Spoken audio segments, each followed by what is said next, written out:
You have come here perhaps out of curiosity, or perhaps because something in you has stirred at the mention of the word empath.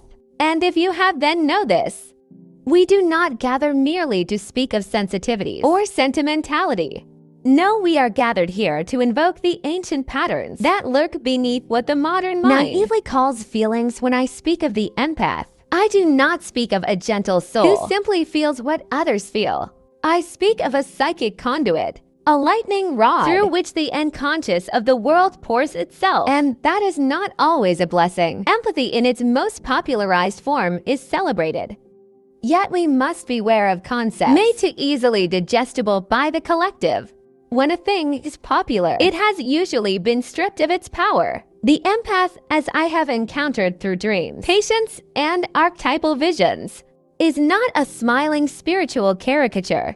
No, the true empath is a bearer of weight, a carrier of shadows not their own, and they are unaware of the forces that have possessed them. To understand this, we must look beneath the personal, beneath even the interpersonal. For the empath is not merely psychologically attuned to others, they are unconsciously vulnerable to the archetypal currents that animate those others. Imagine a village healer in the time of great storms, kneeling in a field and vomiting blood. Not because they are sick, but because the land itself has fallen ill. That is an empath. They transmute what they do not own. They feel what was never theirs to carry. And unless they become conscious of this function, they are fated to be devoured by it. In one of my earlier dreams, long before I had the words to define the archetypes, I saw a woman standing on a bridge above a chasm. She had no eyes. Her hands were held out in front of her, trembling as though she were both reaching for help and warding something off. Below her in the dark pit were voices, many voices crying out in despair, in longing, in confusion. The woman could not see them, but she felt them, and her body bore the pain of each cry like a wound. That woman is the empath. Her blindness is not literal. It is the blindness to the origin of her suffering. She does not know where the voices end and where she begins. She is a psychic sponge, but no one has taught her to wring herself out. There is great danger in being an open vessel without the vessel's wisdom. You see, the unconscious has no moral compass. It is a cauldron, both sacred and chaotic. When an empath opens themselves to the psychic material of another, whether intentionally through compassion or unintentionally through energetic permeability, they invite into themselves the unprocessed matter of that person's shadow. And most people walk the earth with shadows trailing along behind them, untouched, unloved, feared. That which is unloved in one person seeks refuge in another, and the empath, if unguarded, becomes that refuge. There is a story from African tribal law, one I encountered in my studies, of a young dreamer who would walk the edges of the forest and hear the cries of spirits who had no name. These spirits would whisper into the dreamer's ears, not with words but with feelings, sudden waves of grief, of terror, of longing. The dreamer began to weep at odd times, tremble in stillness, laugh. When no one had spoken, the tribe, fearing possession, summoned the elder. The elder did not exorcise the spirits. He taught the dreamer to speak with them, to name them. This is the lesson I give to you now. To be an empath without discernment is to become a playground for disowned archetypes. But to be an empath who names what they carry, that is the path of the alchemist. You may think it is enough to say, I feel what others feel, but you must go deeper. Why do you feel it? Where does it enter you? And what are you doing with it? Because empathy can be a subtle possession. The unconscious is a trickster. It does not always arrive with horns and flame. Sometimes it comes as compassion, so overwhelming that it drowns you.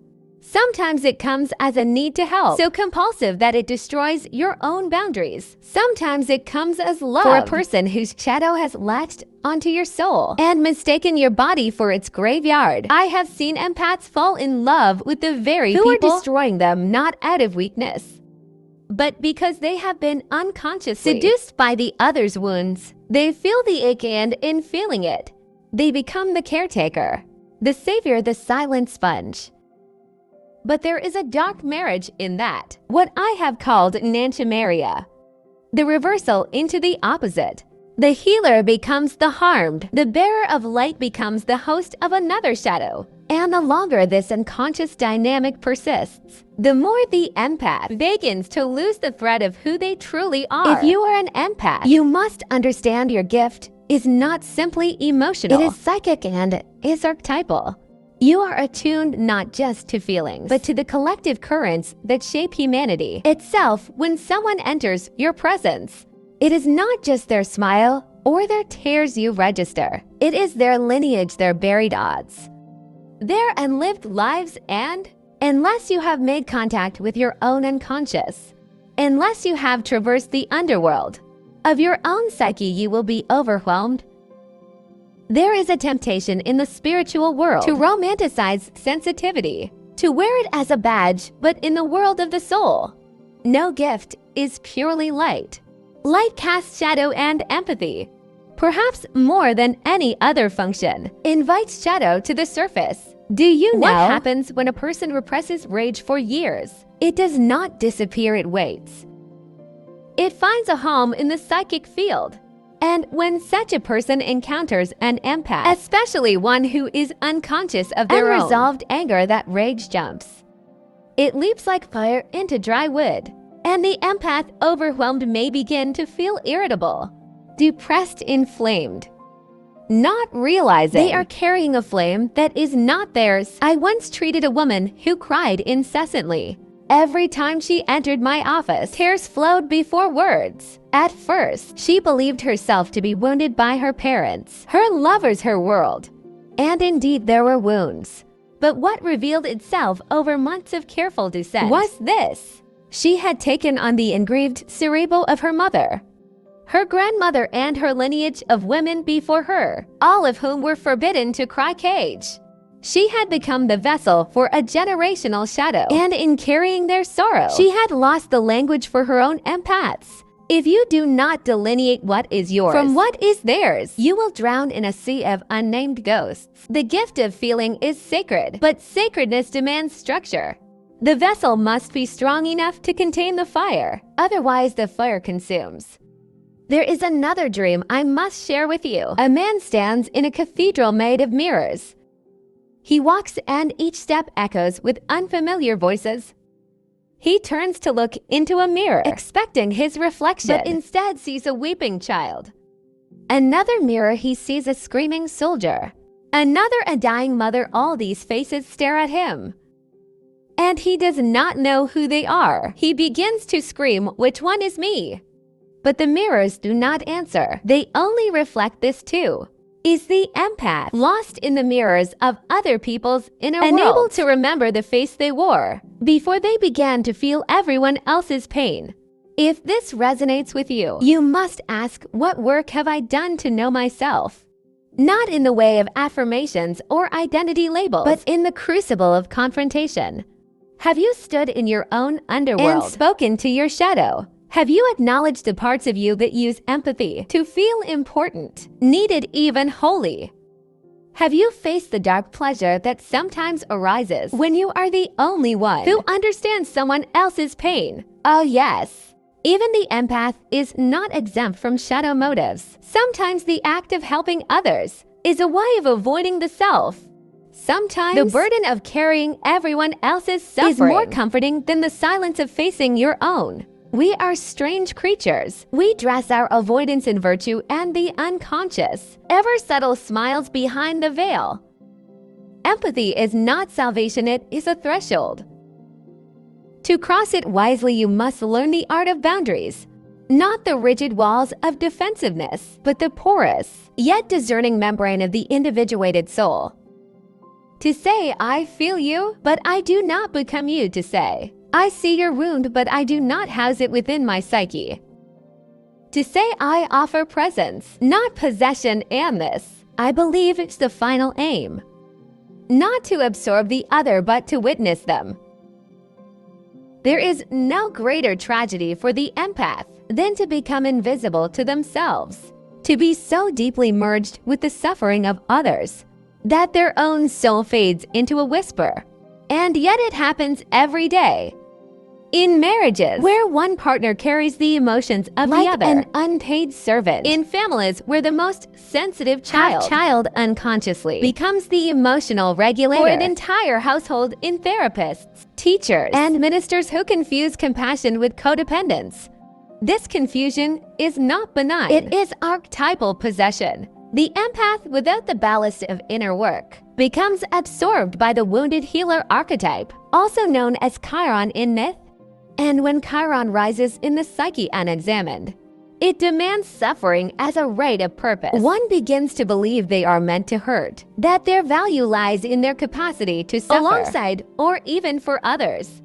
This is a distortion. It is the shadow of the healer complex, where one's identity becomes tethered to pain, not the conscious transformative pain of shadow work, but the endless reenactment of unconscious service to the brokenness of others. The empath loses autonomy not out of kindness, but because the archetype has taken the reins.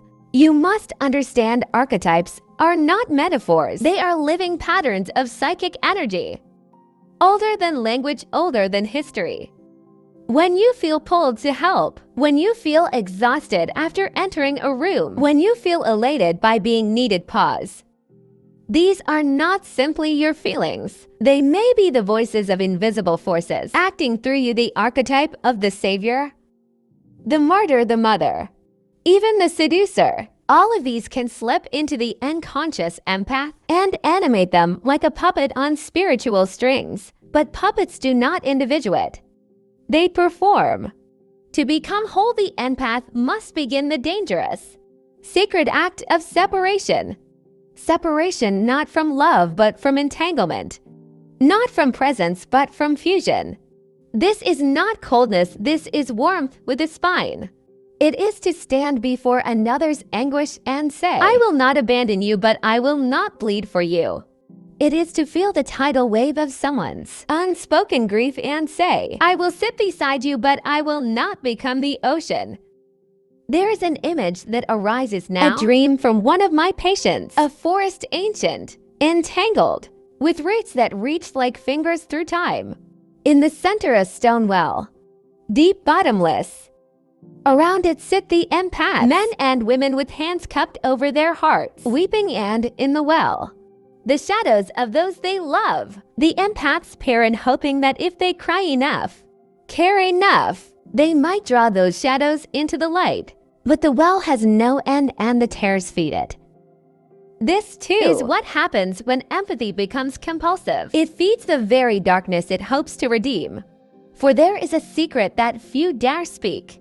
Not everyone wants to be healed. Not every soul is ready to awaken. And the empath, who confuses their gift with responsibility, will spend their life trying to pull the unwilling from the depths, and in doing so be pulled down themselves.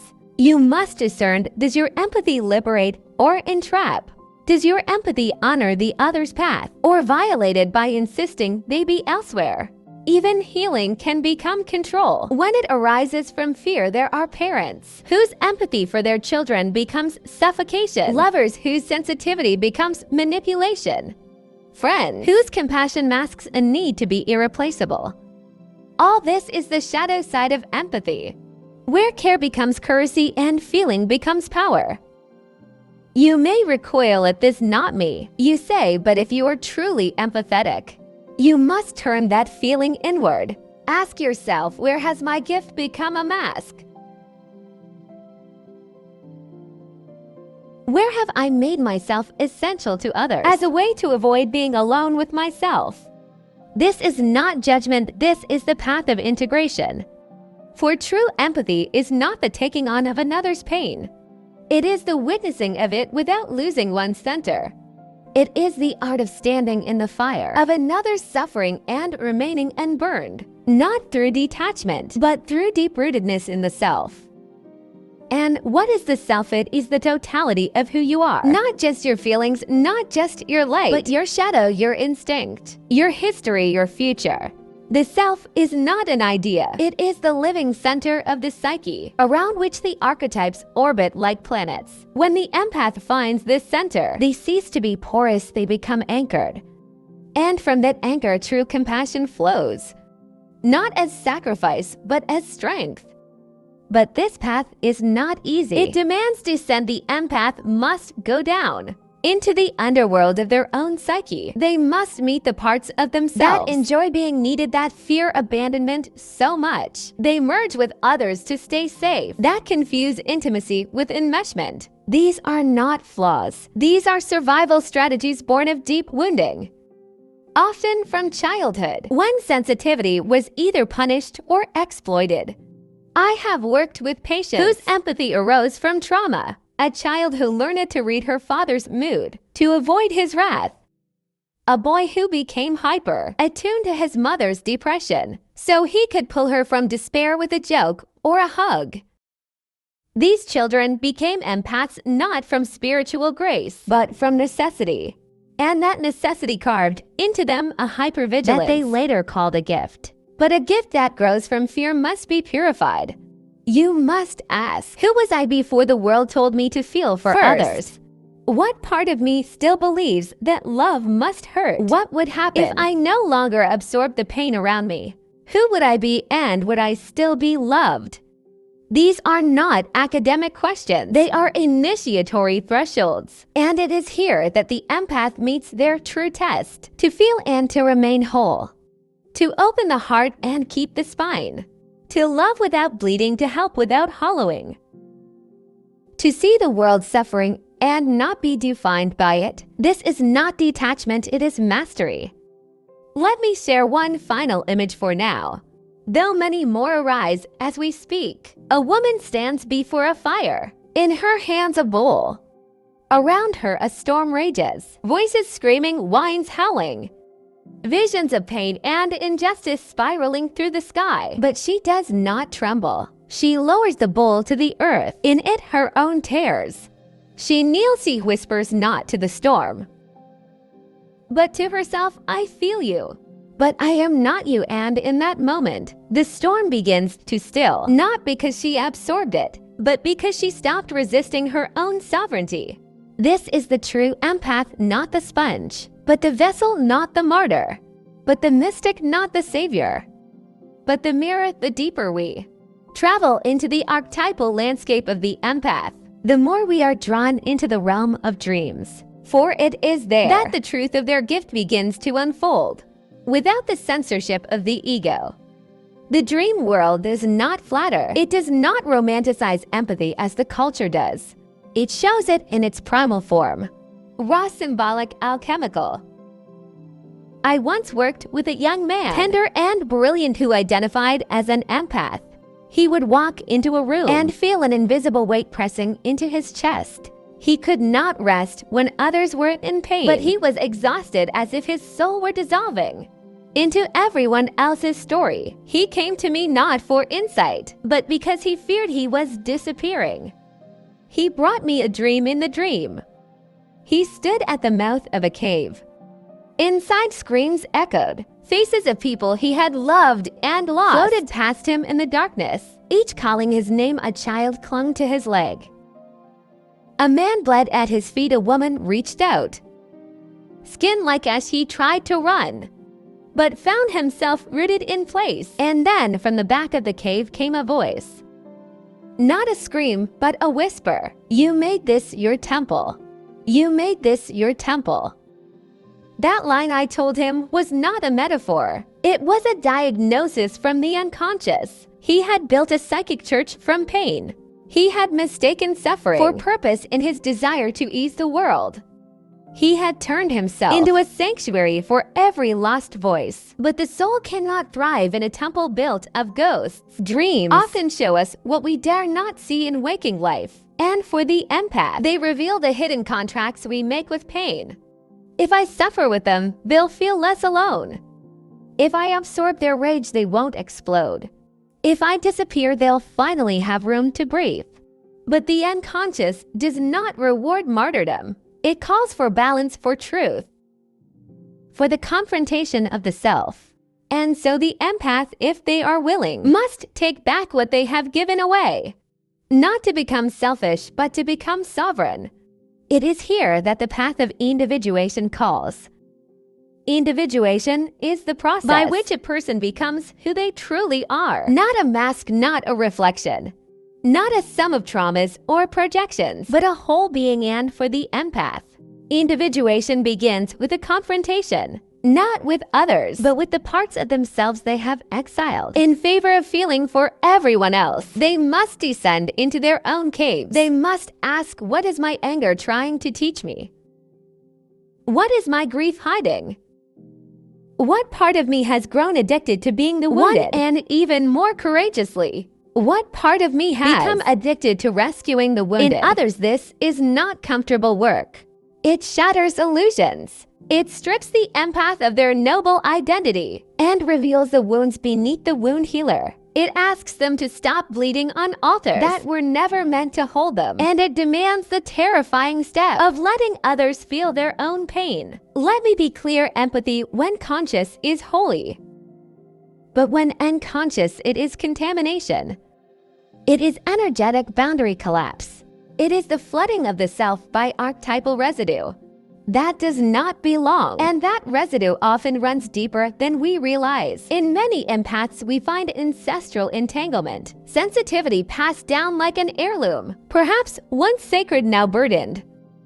A woman whose great-grandmother served as the village medium may, without understanding why, feel overwhelmed in modern crowds. A man whose ancestors were burned for witchcraft may carry an unconscious guilt around his gift of perception, bearing it beneath hyper-emotionality rather than wielding it as a skill. Empathy, then, is sometimes a carrier of ancestral grief, a long echo of unresolved suffering, seeking voice in a sensitive descendant. And unless that descendant awakens, unless they choose to feel with awareness, they become yet another vessel of unconscious repetition. The dreams of these people often reveal archetypal symbols in their most potent forms. Serpents coiling around the heart, oceans swallowing small children, ancestral homes burning while the dreamer weeps, without water to quench the flame. These are not simply personal symbols. They are the language of the deep psyche, warning you are overfull with what is not yours. I recall another patient, an artist deeply attuned to beauty, pain, rhythm. She brought a recurring dream of walking through an old museum. Inside were sculptures of people she had known, parents, lovers, friends. But each sculpture had a small plaque that read, "Do not touch property of the dead." And yet she touched them in any way, and every time they bled. This dream, I told her, was not punishment, it was instruction. Her empathy had become necromancy, constant reaching into the past, into pain that belonged to another time. Another soul she needed, not less feeling, but more discernment. Some suffering is sacred to witness, but some is meant to be buried. Empaths, when unconscious, become grave diggers for the collective's abandoned corpses. They walk the psychic battlefield and mistake every wounded soldier for a soul they must save, but not all pain seeks healing. Some seeks extinction, and to interfere with that is to play God in a theater we do not understand. So what then are we to harden our hearts, to turn from the wounded, to protect ourselves until nothing can touch us? No, we are to refine our empathy, to transform it from sponge to sword, from open wound to listening mirror, from martyrdom to mysticism. The true empath is not fragile. The true empath is initiated. They have walked through the shadow realms and claimed their own pain. They have turned inward and faced their unmet needs. They have spoken with their rage and their shame and their terror. And because of this, they no longer confuse empathy with entanglement. They can feel without falling. They can witness without absorbing. They can love without losing. And from that place, their gift becomes not a liability, but a lamp they illuminate without burning. They guide without dragging. They offer presence, not rescue. And most importantly, they remember it is not their job to carry the world. It is their task to carry themselves with such integrity that the world remembers how to carry itself. Now we arrive at the threshold not of despair, but of transfiguration. Everything that has been spoken, everything that has been unearthed from the caves of your inner world, now asks for one thing, not admiration, not analysis, but embodiment. The empath who has walked through the dark, who is turned inward with unflinching honesty, emerges not as a broken healer or a perpetual sponge, but as something far rarer, an initiated presence, a living vessel of the self, who understands that empathy is not absorption, it is alchemy. It is the fire through which suffering is recognized, not adopted, witnessed, not owned, transformed, but never stolen. When the empath becomes conscious, they no longer enter rooms silently, scanning for pain to fix instead. They walk as mirrors, not those that reflect back wounds, but those that show others what they have forgotten of themselves. They become what I have called the wounded mystic, not because they continue to bleed, but because their scars have become symbols. Symbols of having survived the union with the unconscious and returned with wisdom. There is a subtle danger here, however, because as the empath becomes empowered, another archetype stirs from the deep, the magician, the one who has seen through illusion and learned the secrets of energetic exchange, the one who can speak to another shadow without flinching. But this magician, if not anchored in humility, begins to believe they are above suffering. They become seduced by insight. They turn wisdom into weapon. Empathy becomes manipulation. And the cycle repeats, this time with more clever disguises. So beware, initiation is not a final badge. It is a lifelong vigilance. To be a conscious empath is to wake up every day and ask, is this mine? Am I feeling or fusing? Am I healing or controlling? Am I present or performing? These questions are not signs of doubt. They are signs of maturity. The conscious empath is no longer afraid to be unsure. They no longer rush to soothe or fix. They allow silence. They allow the other to be broken. Without rushing in as savior, they trust the psyche's own intelligence, knowing that sometimes pain is the doorway, not the enemy. And what of relationships? Here too, everything shifts. The unconscious empath is drawn to the wounded, the chaotic, the narcissistic, not because they are naive, but because part of them believes they must prove their worth through endurance. They are pulled to those who mirror their unhealed inner child, the one who learned that love must be through suffering. But the conscious empath, they begin to crave clarity. They seek out those who see them, not just need them. They build bonds rooted not in trauma, but in truth. And if loneliness comes, they no longer fill it with the ghosts of broken souls. They sit with it, they listen. They let the silence speak. It is here that the empath reclaims their true gift, not as a receptor of pain, but as a revealer of soul. They no longer dim their intuition to keep others comfortable. They no longer contort their boundaries to avoid abandonment. They understand that saying no is not rejection. It is protection of the sacred within. I once dreamt of a lake still, silver, infinite. Along its shore stood those I had known, students, patients, even myself. At different ages, each looked into the lake, hoping to find answers, and in the center, a single figure, unwed, untouched by ripple or wind. They spoke no words, they simply were. And everyone who looked into their eyes saw themselves, not their wounds, not their needs, but the image of who they might become. This, I believe, is the destiny of the awakened empath, to become a mirror not for pain, but for potential, to walk not as a martyr, but as a reminder to feel not everything, but only what is true, to carry not the suffering of the world, but the vibration of integrity. And in doing so, they do not abandon the path of feeling. They transcend it, they transmute it.